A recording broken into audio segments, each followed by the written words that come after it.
Shalom Bapak Ibu, kembali lagi kita akan renungkan firman Tuhan, mari kita berdoa. Terima kasih Tuhan, saat ini kami akan renungkan firman-Mu kembali.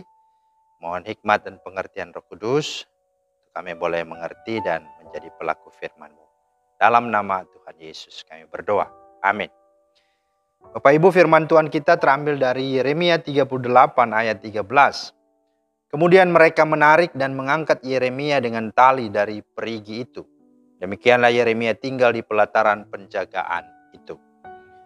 Itulah firman Tuhan yang menjadi dasar renungan kita pada hari ini. Tema kita hari ini Bapak Ibu adalah dalam kesesakan berserulah kepada Tuhan. Bapak Ibu, tidak ada seorang pun yang hidup di dunia yang tidak pernah terlepas dari masalah. Atau tidak pernah tidak menghadapi masalah. Jadi kita tidak mengalaminya juga sendiri. Ya. Mungkin banyak orang juga mengalaminya. Karena itu berhenti juga kita mengasihani diri kita sendiri. Dan ada satu hal yang pasti untuk orang percaya, yaitu jaminan akan pemeliharaan Tuhan. Itu sungguh ada senantiasa bagi anak-anaknya.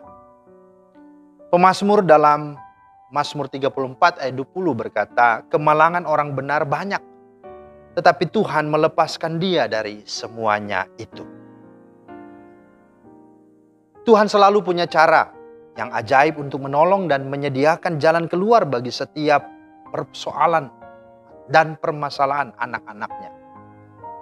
Masalah tidak hanya dialami orang percaya atau kaum awam, tapi bisa terjadi dalam kehidupan para pelayan-pelayan Tuhan, hamba-hamba Tuhan, orang-orang yang terlibat dalam pelayanan, dalam pekerjaan Tuhan. Ya, sebagaimana Yeremia, seorang nabi, meskipun dia sebagai nabi Tuhan, dia juga mengalami masa-masa yang sulit. Ketika menyampaikan nubuat yang diperintahkan Tuhan kepadanya, Yeremia dibenci dan dianiaya. Tertulis di dalam ayat 6, maka mereka mengambil Yeremia dan memasukkannya ke dalam perigi. Mereka menurunkan Yeremia dengan tali. Di perigi itu tidak ada air, hanya lumpur. Lalu terperosoklah Yeremia ke dalam lumpur itu.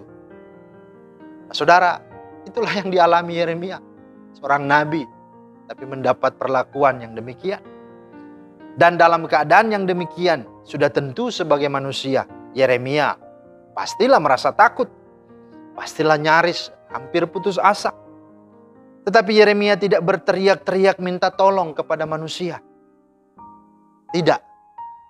Melainkan Alkitab mencatat Yeremia berseru kepada Tuhan. Dalam Ratapan 3:55-56, di sana dikatakan, ya Tuhan, aku memanggil namamu dari dasar lubang yang dalam. Engkau mendengar suaraku.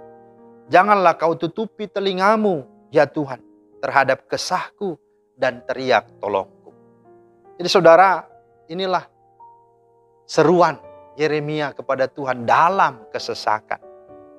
Sungguh Tuhan itu bukan Tuhan yang tuli, bukan Tuhan yang terlelap dan tertidur.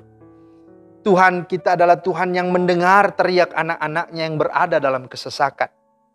Maka Tuhan memakai Ebed-Melek untuk menyelamatkan Yeremia.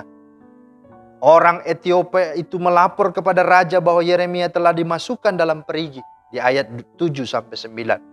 Lalu raja menyuruh Ebed-Melek untuk membebaskan Yeremia. Dia berkata, bawalah 3 orang dari sini dan angkatlah Nabi Yeremia dari perigi itu sebelum ia mati. Ayat 10. Saudara, bila saat ini kita sedang dalam perigi masalah, ada sakit penyakit, ada krisis keuangan, rumah tangga, masa depan, usaha, pekerjaan, ekonomi. Sepertinya tidak ada harapan. Mari berserulah kepada Tuhan.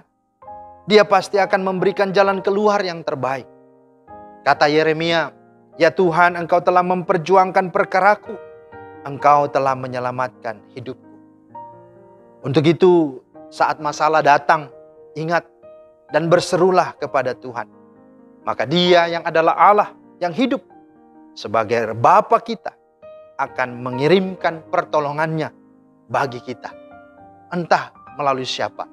Tapi percayalah, tidak ada yang mustahil bagi Tuhan, bagi orang-orang yang berseru memohon pertolongannya. Kiranya Tuhan menolong kita untuk tetap mengandalkan, berseru, berteriak di tengah kesesakan apapun. Bukan kepada manusia, tetapi kepada Tuhan.